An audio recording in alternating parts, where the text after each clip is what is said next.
Hi, everybody, and welcome to another edition of the SoCal Prep Report. Rich Estrella, along with Dan DeForest, Bob Gibson, and Randy Rosenblum.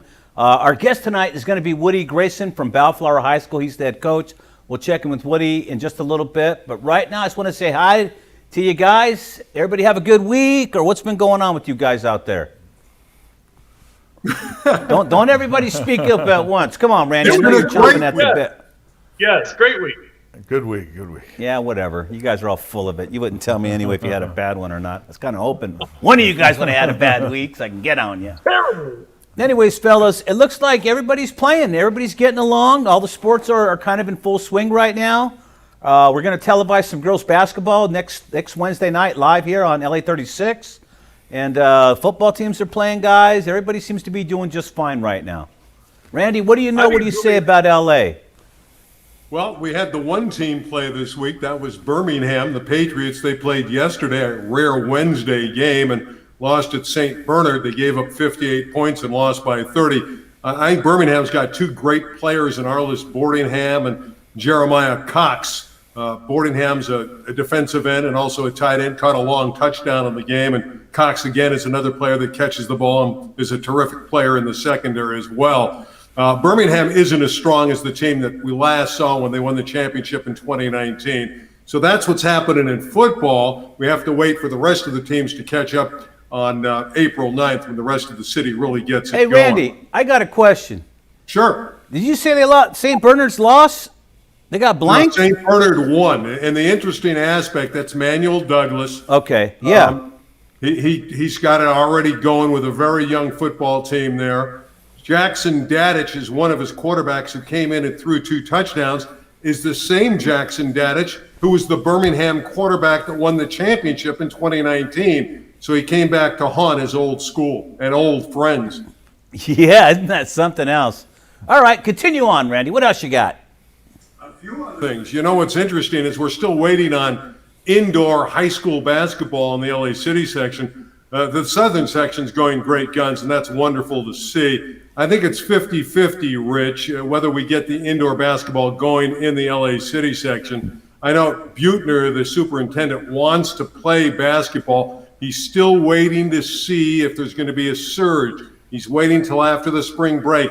Right now, I think they're leaning toward playing indoor basketball. And the other note I have for you in the city section, this is interesting. I don't think we're going to have a baseball championship at Dodger Stadium. I think they've changed it. It's a little out of their hands now with the Dodger Stadium and when it'll be available. Look for the higher seed in the baseball tournament to host the LA City Section Championship. No Dodger Stadium. Really? Nowhere else to play?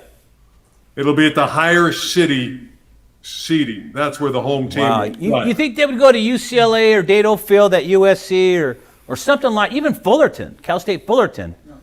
Yeah, that's always an option. But I think if you're looking from an expense standpoint and you know, they're not drawing a whole lot of fans anyway, and I'm sure by then, in June, they'll have some fans there. They can have it at the higher seed. If it's El Camino Real, if it's Chatsworth, if it's a Banning team that's got a great pitcher, or if it's San Pedro, any of those schools, they'll host. I think that would be very good. Why not? If you're not going to get Dodger Stadium, just let the higher seed host the event. Yeah, my point is there's plenty of good universities in Southern California that'd be great to host, that Pepperdine, Loyola Marymount. I mean, Larry was saying that Fullerton would be off limits because it's in Orange County. I'd still play anyway. You know, it's there's no question those are great sites. Long Beach State, Blairfield. Yeah. Blairfield, you know, I mean, there's just tons of places. But interesting that it won't be held at Dodger Stadium. I think that's the last CIF event we were at in terms of championship. It was. It's been a couple of years almost now. It sucks. Anyways, let's go into Orange County. Bob, how's your week been, and what's been going on out there in the OC, my friend? It's good. You know, I wanted to say off the top that you know everybody seems, all the schools and all the sports are all happening you know, in harmony. And I think that's a real testament to the athletic directors out there, because it really was on their shoulders to make this all work, right? To get the fields and the courts and everything where everybody had time to do their thing, and the practices. And so far, it's been happening. I mean, everything I read, everything I hear is that everybody's getting their time, and everybody seems happy with how it's all working out. So I really think that's big kudos to the athletic directors everywhere that have been pulling this off. It's very commendable, Bob, in a number of areas. But when you look at the way they've been administrating their way through, it's been pretty good because I haven't heard any major complaints from everybody. I think everybody is just happy as heck that they're back out on the field, they're competing. Right. And we're going to hear more from that from Woody Grayson right now. But yeah, I think they're just happy as hell just to be out there. Whether or not there's a championship at the end of the rainbow, I don't think anybody cares, man. I mean, if I'm a football player, I'm just happy to strap it on one more time, especially if I'm not that D1 guy or D2 guy or even a JC guy. Trust me, there's a lot of guys that shouldn't be playing football after high school. Yeah, no, true. So football, I'll talk about football a little bit, but let me talk about baseball really quick first because it's been a good start to the season for Jay Serra, which I think was one of the top-ranked teams in the nation, not just in Southern California, but in the entire nation. Jay Serra Lions, Brett Kay down there always has a great program. We know Orange Lutheran's really good. All the schools in the Trinity are always towards the top. Bosco with their head coach Don Barbara, but Jay Serra, even though they started off, they lost up at Harvard Westlake, but it's been a good start to the season for them. I look for them to get stronger and stronger. I think they really are the team to beat, whatever that means. Going forward as far as the schedule. The baseball, I think, is one of the few sports that's going to get pretty much a full schedule in. I don't know what kind of championship we get at the end of that either, but I think baseball will at least get the championship. But I'm surprised at this point you haven't brought up the Servite Bosco game, Rich, because I think that's I was from a week ago. Maybe. I was going to say that because I don't want to say I told you so, but I told all you guys that I just don't think Servite's ready to take the Trinity. Do you realize? Okay, in the last 15 years, Mater Dei has won 5 Trinity League titles. Bosco has won 5 Trinity League titles. Servite has won the other 5 Trinity League titles. Nobody else has been able to step up. Not even that Rancho Santa Margarita team that was being touted as one of the best football teams of all time that I believe beat Lattiser's team. It was Bellarmine Prep up north. I mean, they didn't even win league that year. Servite won league that year. So what I'm trying to say is, it's a dead heat right now, but I just don't see, because in the last 10 years, in the last 10 years, Servite is the only team that has disrupted either Mater Dei or Bosco dominating the Trinity League. So I just cannot see Servite getting there yet. I don't know what's going to go on in the future, if they have some more kids coming in or what, but Troy Thomas is getting pretty close. I mean, 10-point game with the current, the former reigning national, I was going to say reigning national champ performer, but that's all under the water now. It's now ING Academy. But the bottom line is, it's probably going to be Mater Dei Bosco or Bosco Mater Dei going to win league again this year now that Servite's lost to Bosco. Yeah, no, without a doubt, it will come down to 3 weeks from now when we get that Mater Dei Servite matchup. And, curiously enough, you're right. Orange Lutheran, I think it was 2005 when they won their state title. So it's been that long for Orange Lutheran they've had a really good team. Jay Serra's never really gotten over the top. They've come close a couple of times. You just talked about Santa Margarita with of course Johnny Stanton. They made their run to a state championship, and they've had their time there. Carson Palmer certainly in these years in Santa Margarita in the mid '90s. That was a good run for Santa Margarita. But you're right. I mean, it's Mater Dei, it's Bosco. Servite comes in and out and does things once in a while. But, I mean, right now it's just Mater Dei and Bosco. Those two teams are not only the best in Southern California, but 2 best teams nationally. And bottom line is, I don't see it changing. Do you? Do you see it no, really changing? the bottom line is this league, and just say for the last decade, has been Mater Dei Bosco League. That's what it's been. Yeah. And Orange Lutheran's been the only team other than Servite to unseat one of these two teams as the champ. And this year, it's probably going to go to Mater Dei. I know they got a freshman quarterback. I know they got a freshman running back. Don't matter, those guys. Their line is so good. Bob, you could play back there right now and look like an All-American. I'm serious. Bob good. Bob's got an arm on him. They're creating. It wasn't like that game was a blowout. St. John Bosco was trailing Servite at halftime. Bosco wore them down a little bit and had to make a couple crucial 4th down plays in the 4th quarter, or Servite might have won the game. Troy Thomas has really got it going. You're right. Bosco's a little bit stronger. They were a little bit more physical up front. It's going to be interesting now. Servite has to come back and play Mater Dei this weekend. Good luck. Last weekend. That'll be interesting. I'm telling you, that front line is ridiculous, man. Were you going to say something, Dan? Yeah, I was saying that, just like what Randy was saying. That was a difference maker. They wore him down. That's just a big front line, and then they're pros. You know, it's really tough. They had them at halftime, and then they just kind of gave up the lead. It was just too strong, too tough. So. Yeah, in the second half, I mean, Bosco's got the same situation. They got a good offensive line too. They just have a good team. Not big enough. Period, top to bottom. But they're going to wear you down. Their line play will wear you down in the second half. And if you don't have horses that can interchange and come in and out and give people a blow here and there, they're just going to wear you down. You're just hanging on, and that's why they beat you. You know. But we'll see what happens. That Mater Dei Bosco matchup's going to be good this year. Hey, let's bring in Woody Grayson right now. Let him see what he's got to say about some of this stuff. Woody, how you doing tonight? This is Woody Grayson, head coach, Bellflower High. I'm doing well. Thanks for having me tonight. All right, Woody. Woody, let's ask you. It's such a weird deal this year. I mean, you've been involved in football all your life, and boy, I bet you never thought you would see something like this. I don't think any of us, thought that something like this would ever happen. I mean, you set your calendar by the football season. You plan your life around it. You expect your summers to go a certain way, the fall to go a certain way, the Christmas time to go a certain way. Nobody ever expects to be playing tackle football in the middle of spring right now. So it's very different. And there's no way in my lifetime I ever thought that I would see something like this. So what's the biggest challenge been for you, Woody, this season? There's been so many ups and downs.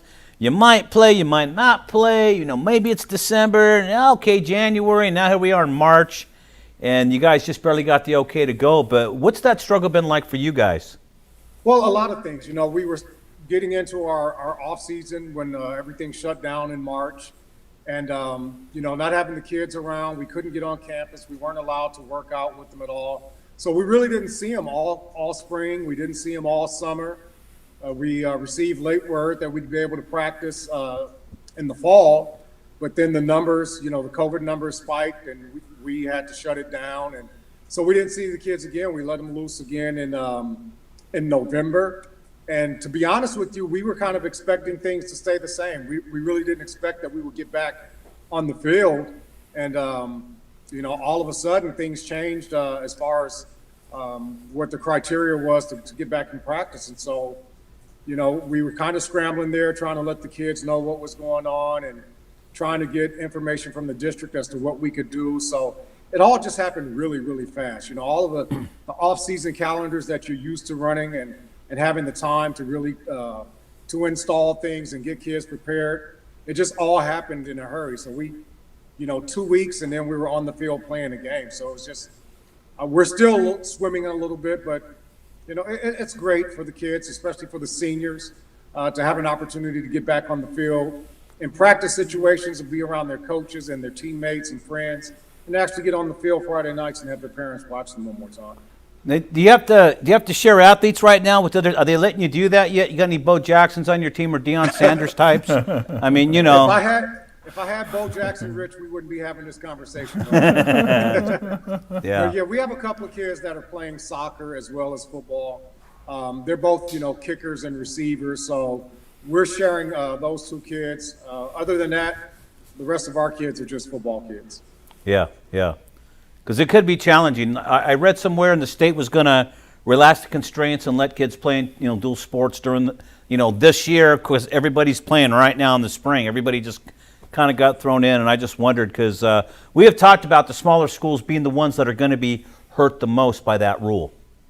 And I'm sure it was. I have a couple of buddies that I was formerly at Valley Christian, and I have some buddies that still coach there, and they basically had to shut their football season down because all of their kids, play multiple sports. Right, and they so have to. Those guys, they shut football down so the kids could move on to the basketball season and baseball and the other sports. So, yeah, it's been difficult for the smaller schools that, we share our athletes. And, right now, we're playing probably with about 25, 26 kids that are actually getting on the field on Friday nights. And that's not uncommon for the opponents that we're playing. Gar, I believe they only have about 26, 27 athletes as well, and we play them this Friday. So we're all in the same boat. You guys were having a conversation earlier about, Bosco and Mater Dei in the Trinity League. You know, that's a different world compared to what we, you know, you look at those. I looked at Bosco Servite after I got home. I reported the game, and I just looked at all those bodies on the sideline. And then I watched our game later that night and looked at the fewer bodies that we had on the sideline. Yeah. So it's tougher for us, but you know, it's what we do. We love to do it. We don't complain about how many guys or what type of guys. You just go in and you coach and you give kids a chance to just enjoy themselves and to better themselves as athletes. But more importantly, we try to grow these young boys into young men. So it's a labor of love. But you know, what else would we do as coaches? You can only fish so often. You can only play so much golf. So this is just what. Yeah, well, there's some people in here that wouldn't complain about all that golfing, trust me. Anybody else got a question for the coach? Yeah, not you. Yeah. But you can only go out and shoot 120 so many times before you have to do something else. Exactly. Coach, I got a question for you. Yes, I sir. think to the freshmen a year ago that lost their first year of high school football, now they're sophomores. You know, is it harder on a kid like that who missed that first whole year of development versus a kid who maybe is as a senior or junior this year and already had a couple of years in your program? Well, and especially for us, because we don't tend to get a lot of kids that have played youth level football. So that freshman year is very critical to teach these guys all of the things that they didn't get coming up through grade school. So it sets the sophomore class back that they didn't have that first year of really learning on how to block, how to tackle, how to hit the ground, how to, you know, they also lost, more importantly, a year in the weight room. So it's a setback for these kids, but, you know, I'm a firm believer that kids are resilient. The more you ask of them, the more they'll give you, and, you know, they'll find a way to catch up by their senior year. I got a question for you as well. Yes. It is a different year. We're talking about spring football. Normally, you want to play your seniors and give them an opportunity. But since it's spring and you're looking ahead to the fall, how do you substitute? Who do you want to play? Do you want your young guys to perform, or do you still want to give way to the seniors? Tough balance. You know, I think we are always going to go with, you put the best players on the field. The guys that have earned it, regardless of grade or class, those are going to be your frontline guys. But you don't also want to have a senior just sitting on the sideline the entire game. Fortunately and unfortunately for me, after COVID, we only had 9 seniors return. So it isn't hard to get all of those guys on the field. They were all probably starters anyway, so that hasn't been a problem for me. But you try to play the best kids, and fortunately for us, a lot of our better players are younger players. Has it been hard to get your offense in a rhythm, you know, with not having as much practice time and getting in the game and getting them working together? Yeah, that's been real tough. You know, offensively, it's always behind the defense. And no matter how simple you keep it, I mean, just, you know, getting the snap from center, handing the ball off, throwing passes, and having the quarterbacks and receivers on the same page sometimes can be tough. So we've had a really slow start offensively because of those things. You know, fortunately, we haven't had too many administrative issues where we have guys jumping off sides or a lot of holding penalties, but it's just the rhythm for our offense has just been really off. And, you know, you see signs and it's just, you know, it's hard to be consistent, but that's definitely been a challenge for us on the offensive side this year. Well, like you said, everybody's in this boat right now, Woody, and it's been a very strange boat. You know, we've been covering sports here for a long time, and I never thought I would see this, man, ever, you know? Yeah, and, you know, like I said, it's just kind of, you set your life to your football calendar, and, you know, you kind of sit around, and fortunately for us, you know, there was a good and a bad side to this. Obviously, you know, the scheduling and all of the, are we going to play and not going to play, those things were tough, but you know, we took advantage of the time, the downtime. As a coaching staff, we reevaluated everything that we were doing offensively and made some changes that we felt better suited our personnel. And then when we shut down again, we made some more changes and modifications to what we were doing defensively. So what you try to do is simplify things so that the kids can play fast and not do a whole lot of thinking. And I think we're there right now, but we're just not seeing the fruits of that just yet. But again, like you guys mentioned earlier, Not only are we trying to get our seniors some time on the field right now, but we are also looking forward to the 21 season and preparing that way as well. You know, Woody, you've been around a long time. You know, you got quite a few CIF rings when you were one of the main cogs in the wheel at Mayfair. You're a right-hand man over there. You won a lot of rings. You know, do you talk a lot to your colleagues in the area still and kind of see what they're doing? And have you been able to garner any ideas? Do you guys bother sharing that? Is this kind of like a best-kept secret or something, so nobody gets the edge? Well, fortunately, you know, the guys in my coaching circle are all great guys, and I have, you know, guys that are in the Inland Empire. Daryl Turner used to play for me at Mayfair, and he's the head coach out at Murrieta Mesa. And we talk all the time, and I talk with his offensive coordinator. I talk with the Downey coaches all the time because there's some crossover there, and even the Valley Christian coaches.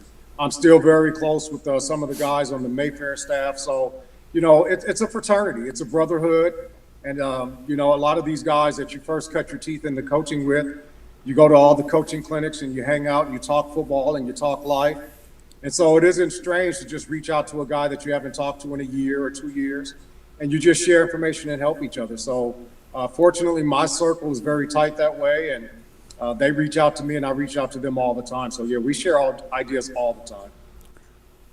Woody, here's a question most coaches don't like to hear it at this juncture, but I'm going to ask you, what do you expect going forward? I'm not talking about this season. I'm talking about coming back in the fall. What do you expect? We're young, which is a good thing for us. We're young at a lot of the right spots.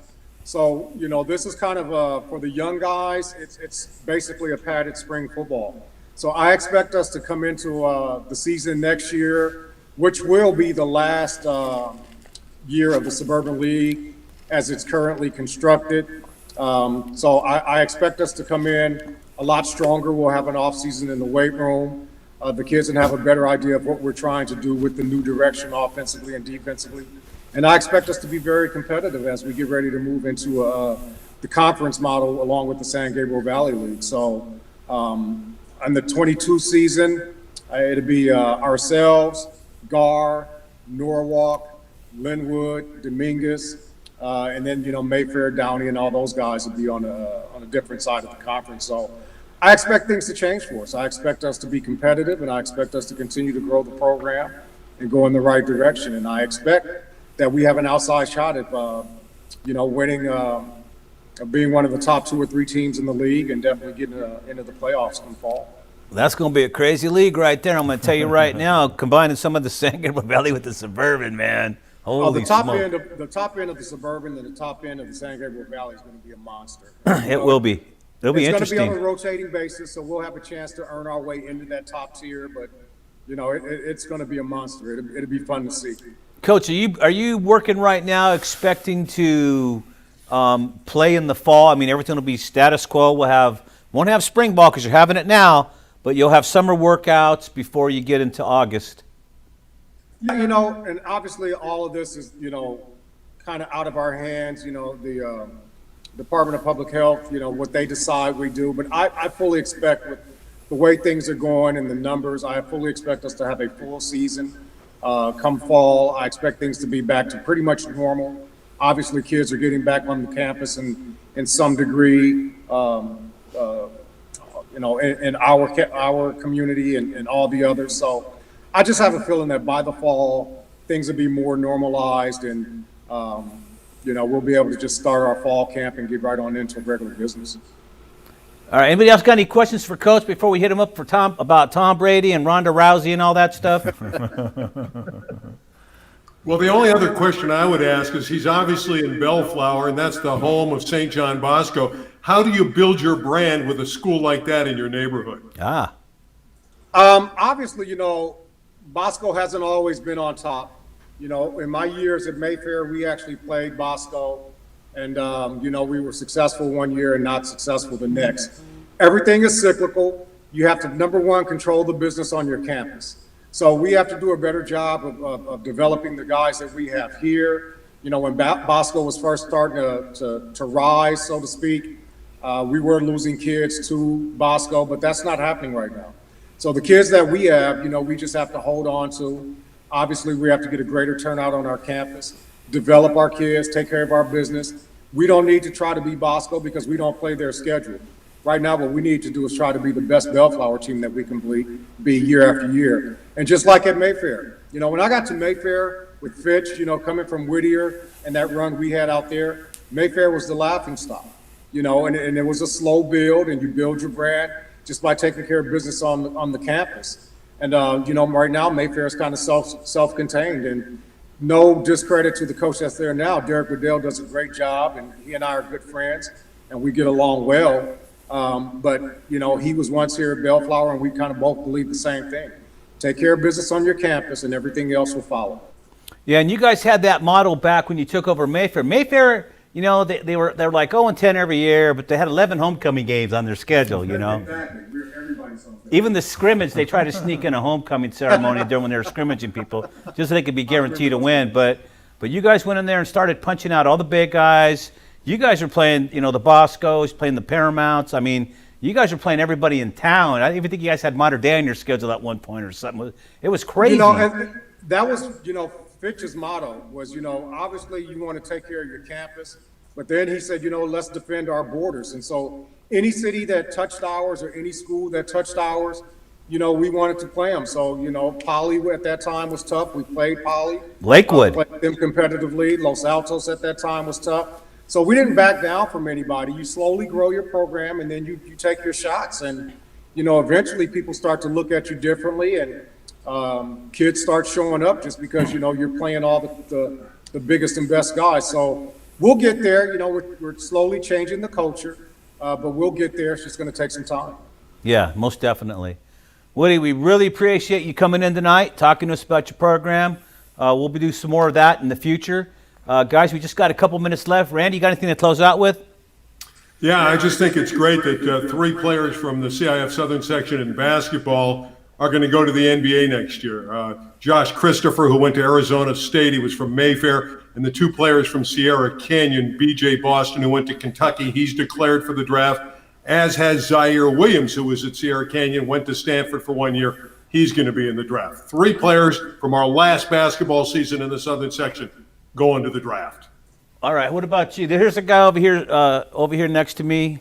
Dan applies for the draft every year, never gets selected, but he's always in the hopper. Dan, what is your closing remark? Oh, yeah. No, I think that's great that he's building his program through the weight room, building it on campus, taking care of business, and that's where you win on the front lines. Absolutely. Building athletes and coaching them up. So I really like to hear that. Bob?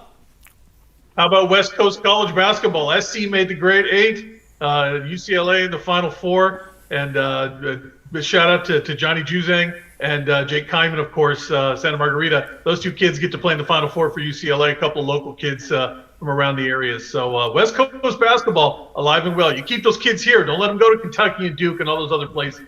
Keep them here in It came out Southern of California. nowhere. And congrats to Jared Lucas, Oregon State. Yeah. He did nothing to hurt his brand. Right.